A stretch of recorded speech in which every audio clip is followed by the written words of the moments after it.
राधे कृष्ण दोस्तों, आप सभी को ऋषि पंचमी व्रत की बहुत बहुत शुभकामनाएं।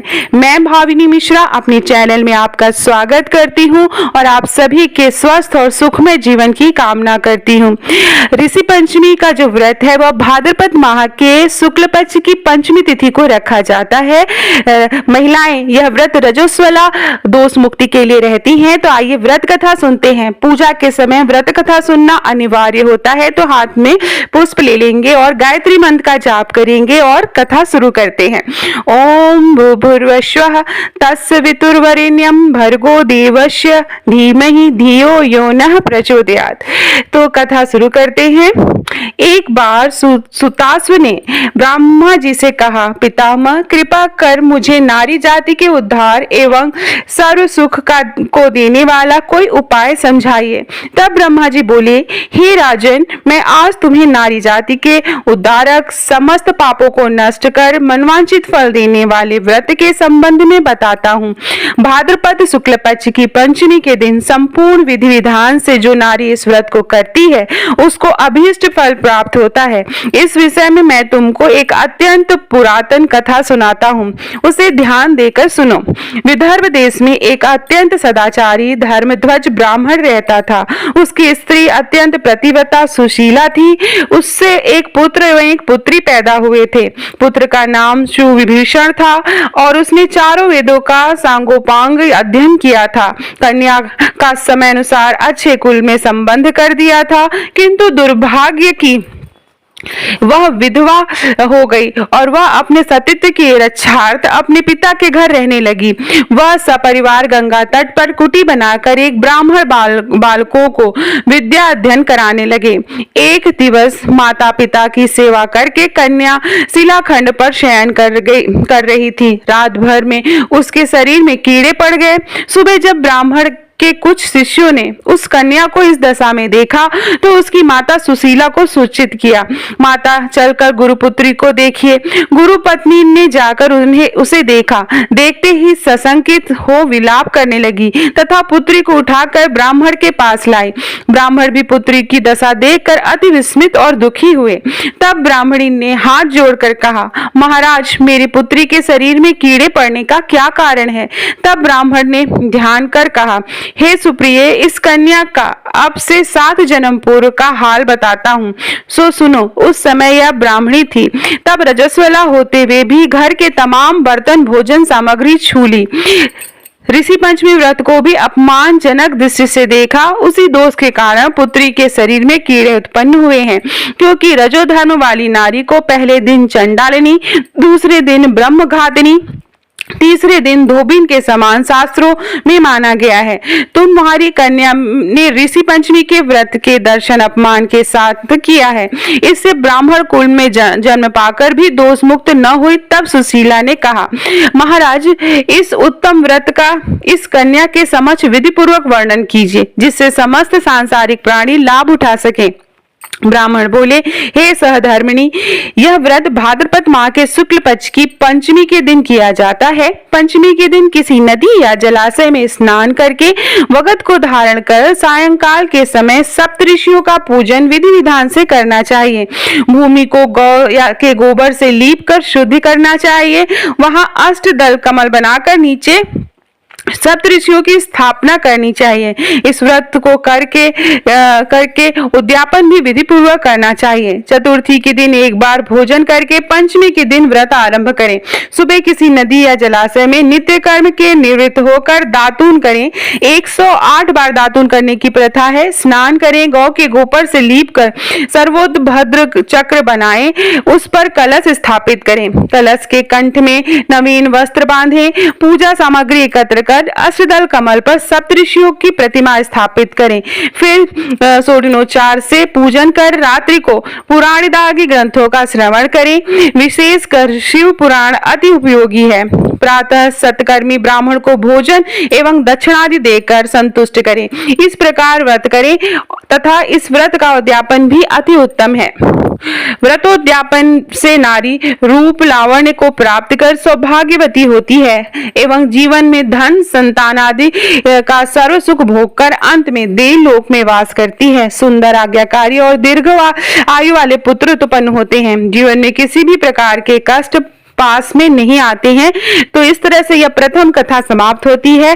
द्वितीय कथा शुरू करते हैं। हाथ से जो पुष्प अक्षत चढ़ा दीजिए और फिर से आप पुष्प ले लीजिए। एक बार धर्मराज युधिष्ठिर ने भगवान श्री कृष्ण से कहा, हे जनार्दन, कृपा कर आप मुझे उस व्रत की विधि सहित बतलाइए जिसको करने से नारी पाती अनेकों पापों से मुक्त होकर अनेकों यज्ञों का पुण्य फल प्राप्त कर अंत में भगवान विष्णु आदि देवताओं के लोक में निवास करती है। मुझे इस कथा के विषय में विस्तार से समझाइए। तब भगवान श्री कृष्ण बोले, हे धर्मराज, भाद्रपद शुक्ल पक्ष की पंचमी को व्रत को ऋषि पंचमी कहते हैं। इस व्रत के करने से स्त्री रजस्वला दोष से मुक्त होती है, अर्थात रजस्वला स्त्री से जाने अनजाने में अनेकों त्रुटियां हो जाती हैं। उन त्रुटियों के कारण नारी को जीवन में अनेकों कष्ट उठाने पड़ते हैं। उस कष्टों के निवारणार्थ यह ऋषि पंचमी का व्रत किया जाता है। यह अत्यंत पावन व्रत है। इसको अत्यंत पवित्रता के साथ करना चाहिए।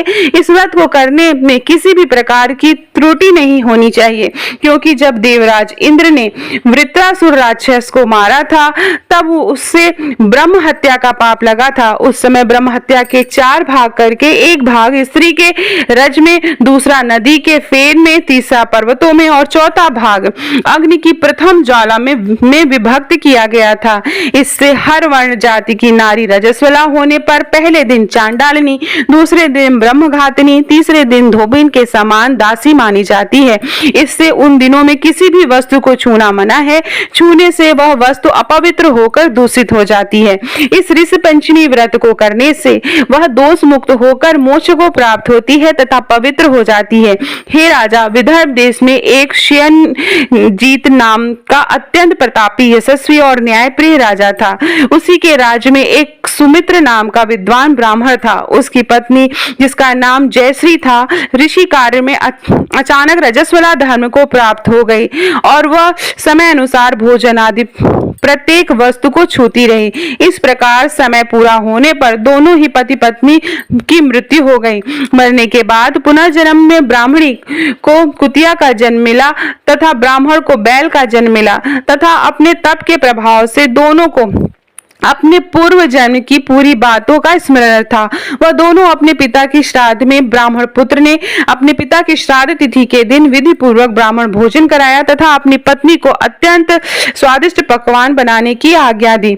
इधर ब्राह्मण की पुत्रवधू ने विधिवत पकवान, खीर आदि स्वादिष्ट व्यंजन बनाकर तैयार किए। दुर्भाग्य से उस खीर में एक सर्प ने विष उगल दिया। इस दृश्य हाल ब्राह्मणी जो कुतिया की योनि में थी देख रही थी। उसने सोचा कि यदि ब्राह्मण यह भोजन करेंगे तो वह मृत्यु को प्राप्त हो जाएंगे। इससे मेरे पुत्र को ब्रह्म हत्या का भारी पाप लगेगा।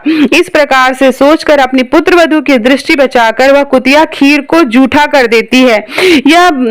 तब बहू ने उसे कुतिया को कोठरी में बंद कर इतना मारा कि उसकी कमर तोड़ दी और खीर फेंक कर दोबारा खीर बना ली। फिर श्राद्ध कर ब्राह्मणों को विधिवत भोजन कराया। रात को कुतिया ने अपने पूर्व पति बैल को जाकर जो भी दिन में बीता था आप बीती सुना दी।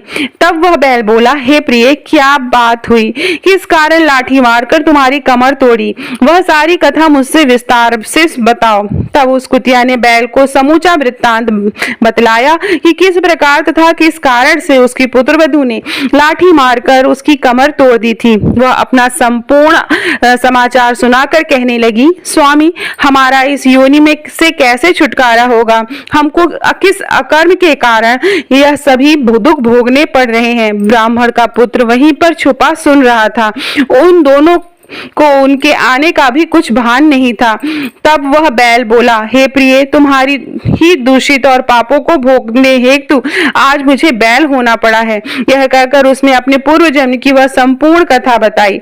जब वह रजस्वला होने के समय भोजन आदि सभी वस्तुएं छूती रहती थी, उसी पाप के कारण तुमको कुतिया की और मुझको बैल की योनि प्राप्त हुई है, जिस पर अभी तुम्हारे स्वभाव में कोई भी परिवर्तन नहीं आया है, क्योंकि तुम्हारी योनि कुतिया की है। फिर कुत्ते का स्वभाव भी वैसा ही होता है। उसी स्वभाव के कारण ही ऊपर इन बातों का कोई असर नहीं हो रहा है। देखो, यह मेरा पुत्र है, जिसने आज मुझे दिन मुंह बांधकर हल में चलाया है। घर पर इसकी पत्नी ने मेरे ही नाम का श्राद्ध किया है, मेरे ही नाम से ब्राह्मण भोजन कराया है, जबकि प्रातः मैं निरंतर हल में चल रहा हूँ। अभी तक मुझे खाने को चारे का एक तिनका भी नहीं मिला है। यह सब तुम्हारे ही दुष्कृत्य का ही प्रभाव है। उधर दोनों की पूरी बात सुनकर ब्राह्मण पुत्र को घोर कष्ट हुआ। वहां से आकर उन बैल और कुतिया दोनों माता पिता को भोजन देकर वह अत्यंत दुखी हो वन में चला गया। भटकते भटकते वहां एक ऋषि आश्रम पर पहुंचा। वहां उसने कुछ समय बिताया। एक दिन सुअवसर जानकर ऋषियों से पूछा, हे दयालु, मेरे माता पिता कुतिया और बैल की योनि भोग रहे हैं।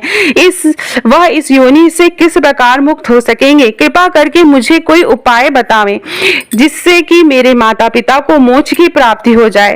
तब ऋषि बोले, पुत्र, तुमको यह सब कैसे ज्ञात हुआ? तब उस ब्राह्मण ने पुत्र ने उन ऋषियों को वह सारी कथा जो बैल के रूप में अपने पिता द्वारा सुनी थी बताई। यह भी बताया कि इस योनि को भोगने में मेरी माताजी अधिक दोषी हैं। उन्हीं के पिछले दुष्कर्मों के कारण पिताजी को भी बैल योनि भोगनी पड़ रही है, तथा वह दोनों ही मेरे घर पर हैं।